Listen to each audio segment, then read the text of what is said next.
Ang yarn na gagamitin ko ay Indophil 4-ply yarn at 3.5mm crochet hook. Sa yarn naman ay pwede kayo ma-experiment ng yarn na meron kayo. Kailangan natin maliit na karayom, gunting, ginupit na plastic canvas, tapos isi-shape natin na oval base pagkatapos natin gawin yung 2 piraso. Kakailanganin din pala natin ng closure para sa coin purse natin. Ang gagamitin ko yung Kids Class. Medyo maliit lang siya pero kung malaki ng konti dito mas maganda. Mag-start tayo sa paggawa ng foundation chain. Chain 10 plus chain 1, bali 11 chains. And then on the second chain, mag-work tayo ng single crochet. 1 single crochet into each chain hanggang sa makarating tayo sa dulo na itong row. Pagdating natin dito sa last stitch, mag-work tayo ng 3 single crochets. 1, 2, 3. After nyan, dun sa next available na stitch, dito, mag-work tayo na 1 single crochet. 1 single crochet into each stitch hanggang makarating tayo sa dulo. Ito. Yung dulo natin is yung kung saan yun nandoon yung na first single crochet na ginawa natin. So, dito sa stitch na to, mag-work tayo ng 2 single crochet.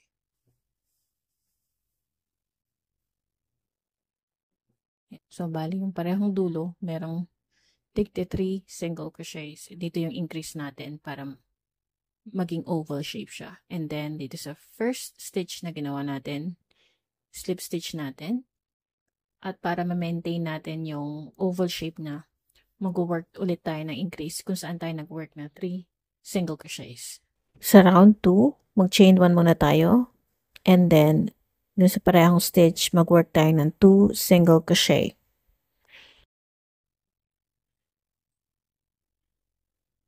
Two single crochet sa bawat isa dun sa 3 single crochet increase na ginawa natin sa bawat dulo. Dito naman, 1 single crochet sa bawat single crochet. So, tuloy lang natin yan hanggang sa makarating tayo dun sa 3 single crochet increase. Parating natin dito sa 3 single crochet increase ng round 1. Maglalagay tayo ng increase or 2 single crochet into each stitch ng 3 beses. Dito tayo sa first, 2 single crochet, another 2 single crochets, at yung last, 2 single crochet.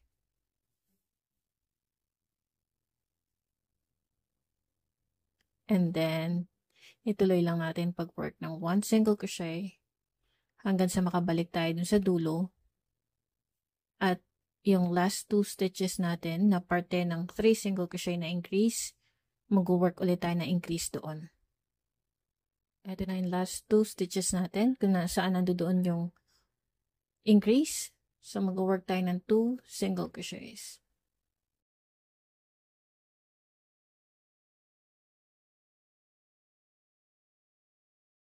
So, after nyan is mag-work na tayo ng slip stitch para i-close ang round.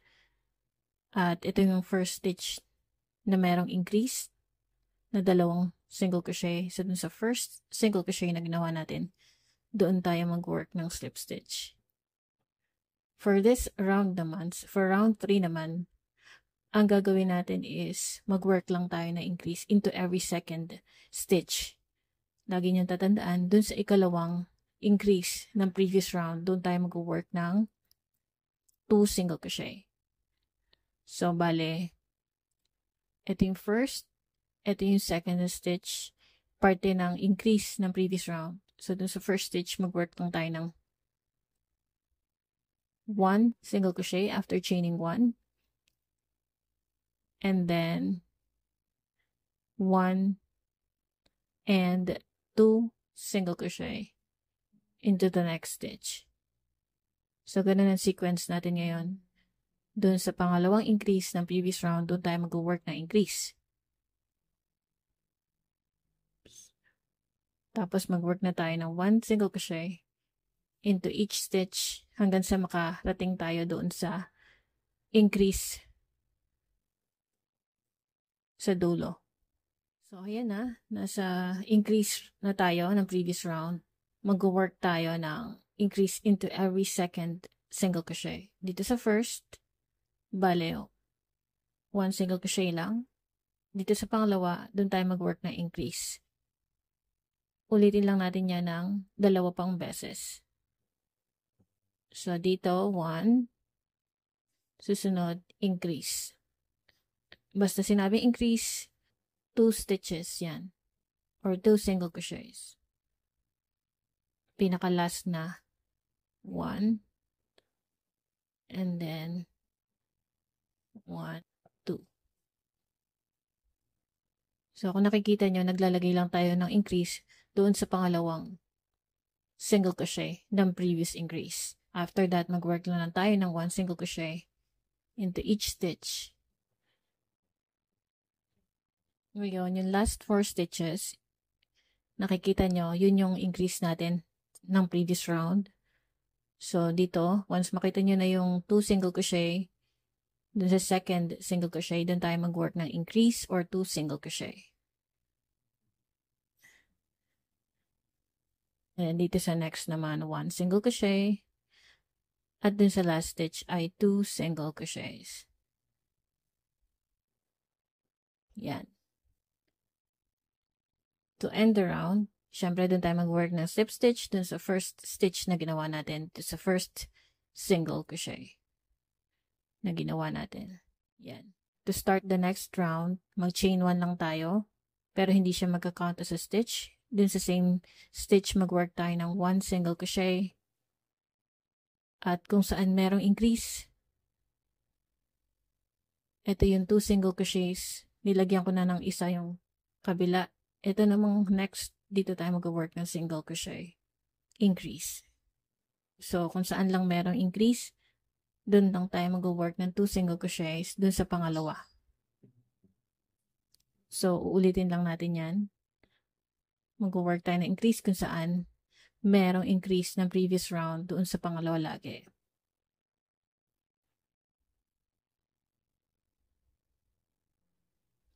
Hindi nyo kailangan magbilang. Susundan nyo lang kung saan kayo nag-work ng increase.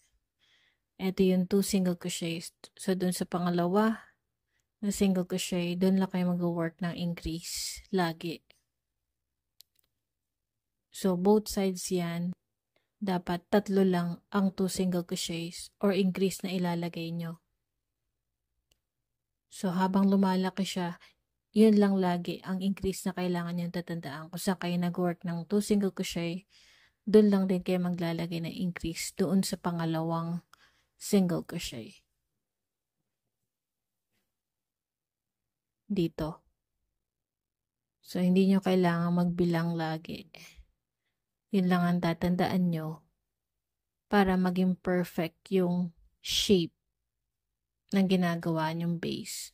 Pag may na-miss kayo na increase sa ginagawa nyong oval shape, ang mangyayari ay magiging tabingi ang oval base nyo. Kaya importante na nakalagay sa tamang pwesto ang mga increase. Yun lang ang kailangan yung tandaan para manatiling flat at oval ang inyong project. Kung nakita nyo na yung flat circle pattern, halos pareho lang siya. Ang kaibahan lang is parang gumagawa tayo ng half circle pattern sa bawat dulo nito para maging oval shape siya. After natin gumawa ng isa pang piraso, saka natin i-close ito mamaya. Pagpatungin lang natin yung 2 pieces na mini oval base. Nakita nyo na ini-slip stitch ko dun sa kabilang piraso para ma-join siya. Tapos chain 1. Then mag-work tayo ng single crochets around dun sa dalawang mini oval base para ma-close natin. And of course, wag nyo kakalimutan ilagay yung mini oval base na ginupit natin na patigas niya. Yun ang isa-sandwich natin sa gitna nitong dalawang piraso ng mini oval base na gawa sa Indofill yarn. Kailangan ang shape niya pala is mas maliit ng konti dun sa 2 mini oval base na ginawa natin para swak lang yung size niya. Bali, nag-work tayo ng single crochets para ma-join natin yung 2 pieces. Uulitin lang natin to hanggang sa makabalik tayo dun sa last na stitch nito. Pagdating natin dun sa last stitch, slip stitch natin to close the round. Uulitin natin itong round na to. After that, chain 1 single crochet into the same stitch, tapos 1 single crochet into each stitch around. And then, sa next round, doon tayo mag-work ng spike stitch. So, after this, chain 1, regular 1 single crochet. Doon naman sa susunod na stitch, doon tayo sa ilalim ng previous na single crochet. Long single crochet ang tawag dito. And then, next is regular. So, into every second stitch, mag-work tayo ng long single crochet para magkaroon tayo ng textured stitch or mas makapal na stitch para dito sa ginagawa nating coin purse. Uulitin lang natin yan hanggang sa makabalik tayo. And then, to close the round, we're going to work a slip stitch. I-alternate naman natin this time. After chaining 1, mas mahabang single crochet naman this time. And then, dun sa ibabaw ng long single crochet, dun tayo mag-work ng regular single crochet.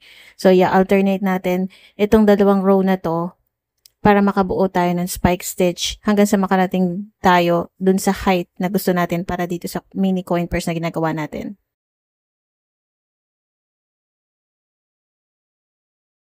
Pag nakarating na tayo dun sa final round, mag-work lang tayo ng single crochets. So, bali, iulitin lang natin yung round 1 natin na chain 1, 1 single crochet into the same stitch, and then uulitin natin yan hanggang sa makabalik tayo. And then after that, mag-work tayo ng slip stitch or pwede nyo sundan yung ginagawa ko. After nung last na stitch, maggugupit ako na medyo mahaba kasi tuloy tahi na yan mamaya dun sa kiss clasp na idudugtong natin as closure for this mini coin purse. And then, kukuha ko ng needle na sakto lang dun sa kapal ng yarn. Tapos, ang gagawin natin is bali mag-work tayo ng fake na chain sa ibabaw ng first single crochet. At dun tayo sa second stitch, hindi sa first kasi madadagdagan ng stitch pag doon. So, dun sa second stitch, mag-work tayo ng chain. Paikot natin dyan. Tapos, babalik ulit tayo kung saan tayo nagdugtong dun sa last chain natin or last stitch na ginawa natin. Tapos makikita mo parang meron ka ng chain ulit sa ibabaw na first single crochet natin ginawa para sakto lang yung number of stitches niya at hindi ka madadagdagan. Kasi pag sa first stitch mo ginawa, madadagdagan ng isang chain or stitch. Pagkatapos ay i-fold natin na ganito. Dapat nakatapat siya dun sa dulo sa may oval base natin para mamaya kapag ikakabit natin yung kiss clasp, nakapagitna siya at hindi siya magiging hindi pantay. Dapat maayos ang pagkakabit. So mag-skip tayo ng 4 at ilalagay ko yung stitch marker dito. Kailangan yung kiss clasp kasukat niya yung opening ng ating coin purse. Pero kung napansin nyo medyo maluwang siya and at the same time hindi kasi ito bilog kaya kailangan nating i-adjust. So nakita nyo nag-skip ako ng 4 stitches in between. Bale yun yung part na hindi ko na tatahiin. So, ang tatahiin ko is yung sides naman. So, kailangan maayos ang pagkakakabit para hindi siya tabingi. Natapos ko na itong isang side. Ngayon, aayusin ko muna yung kabila. Kasi gusto kong makita kung tama lang ba yung enough lang ba yung stitches na magkakasya dun sa opening ng frame. Yung itong metal frame na ginagawa natin. Kasi kung hindi, baka maaring sumobra o kaya kapusin, papangit siyang tignan.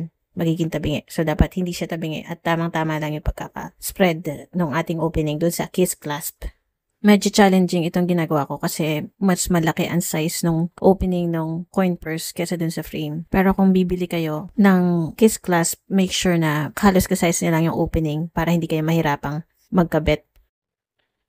Nakikita nyo, ginagamitan ko siya ng steel na crochet hook para maisuksok ko doon sa frame at masigurado ka na magiging maayos ang pagkakaspread ng edges ng ating ginagawang coin purse. At after nyan, saka ko na ulit tatahiin. So, yung side na to hindi pa tapos. Itong kabilang side, naumpisahan ko na. Ibabalik ko na lang ang stitch. Kumaga para ako nag-running stitch, tapos ibabalik ko yung pagkakastitch niya para ma-secure siya. So, depende sa gusto nyong style ng pagtatahi. Pero, usually, ganyan ang ginagawa. Tapos, binabalik ko doon para lahat ng butas, makikita nyo para siyang may running stitch. So, ganyan style ang ginagawa ko. Uulitin ko lang yan hanggang sa makabalik tayo or makarating tayo doon sa kabilang side. Mas maliit na karayom ang ginamit ko kasi hindi kaya ng medyo malaking karayom. Yung isa kasi, hindi pumapasok yung butas. Ito, kasya lang siya. Itong pagtatahi ko, gamit ko rin kasi yung Indifil 4-ply. At ang ginagamit yung yarn ay yung recycled yarn, meaning galing na sa ibang projects. So, dahil gusto yung kulay at hindi ko na gusto yung dati kong project na ginawa ko dito, kaya tinastas ko na lang at ginawa ko siyang coin purse. Kaya kulot-kulot siya. So, ganyan lang ang pagtatahi ni So, pataas, tapos babalik ka para doon naman sa ilalim, doon mo itutusok para ma-secure lang yung gilid ng ating edges na nakakabit sa kiss clasp.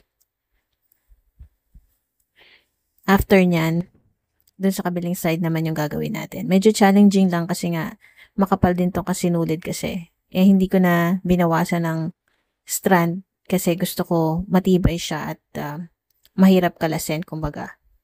So, ayan at nag-start na ako dito sa kabilang side. At nag-iiwan ako ng space kasi mamaya babalikan ko ulit yan at kung saan yung walang stitch na connected, yun ang tatapusin ko para lahat sila may stitch bawat butas. Parang running stitches, ganon. So, ulitin lang natin yan hanggang sa makarating tayo dun sa kabilang side.